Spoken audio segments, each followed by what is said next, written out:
Hey, Mark Davis, post-show observations for this Monday, September 24th, 2012. We spent a lot of today talking about the very emotional, very compelling drama involving the personal journal of our fallen ambassador, Chris Stevens, in Benghazi, Libya. I can't imagine what that family is going through, and I certainly have empathy for his co-workers at the State Department.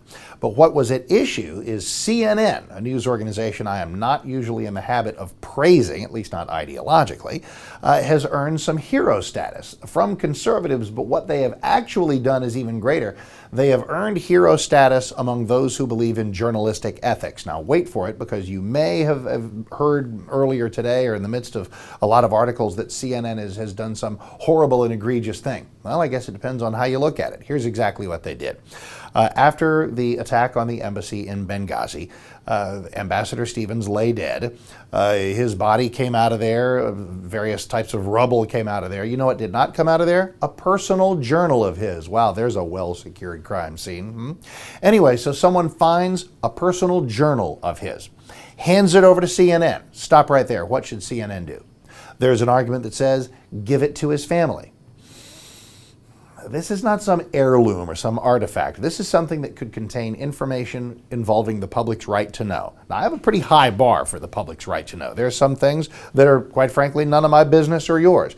This is not one of them. Not after the Obama administration, through the President, the Secretary of State, UN Ambassador Susan Rice, had said, oh, this had nothing to do with Al-Qaeda, everything was fine, it was just this crazy California guy's movie that set everybody off. Well, that narrative was failing and taking on water from day one.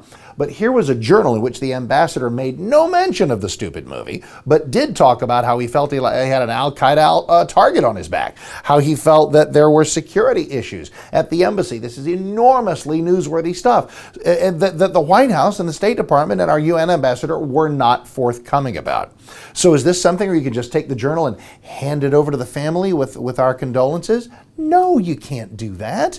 And that's not out of any disregard for the family's feelings. It's just that our feelings about the family and our grief for them and our prayers for them are one thing. The public's right to know is quite another. The other possibility was State Department. State Department's furious with CNN. They said, he was our guy, he was our ambassador. We should have been given the journal. Are you kidding me? Do you trust President Obama's State Department as far as you could throw them? Do you think for a minute that they would have opened that journal and said, oh, here's something that contradicts the narrative that we've been putting out. We need to come clean with the American people. Right.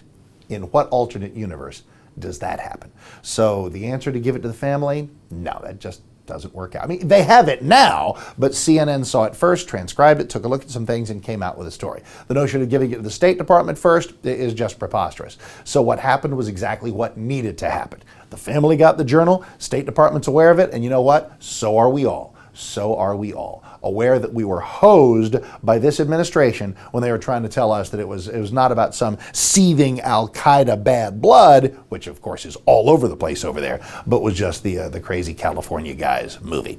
So there's a lesson in doing what you have to do, and what strange bedfellows. It's funny about conservatives all of a sudden, rooting for CNN in this regard. And listen, I got a little of this myself. They said, Mark, you're just crowing on CNN side because they've done something that accrues to the reputational detriment of a White House that you oppose. Okay, first of all, yes, it does, but that's not why I'm doing it. I'm doing this purely objectively. I'm a big right-to-know guy. I will flash you my actual journalism degree if I have to, and I don't maybe use it all that often here in the talk show life, but every once in a while, I do understand the difference between what might seem kind, what might seem like etiquette, and what might seem vital to the informational needs of the American people. And this was. So if only on this one day, CNN, good move.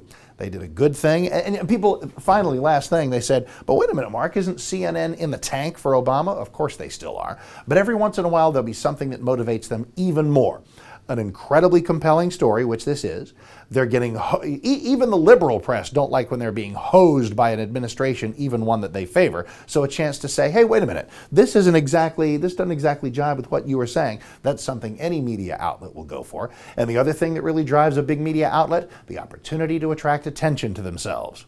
Of course, we're not immune to that around here either. So I really appreciate you being with us on the show, 7 to 10 Central each morning, here on 660 AM The Answer. Fridays, 5 a.m. for Bill Bennett's Morning in America. I'll tell you more about that. I think we'll have another one of these. Oh, let's say we get together after the Thursday show, shall we? Thanks very much for listening. Mark Davis Show, 7 to 10, right here on 660 AM The Answer. And thanks for watching right here on 660amtheanswer.com.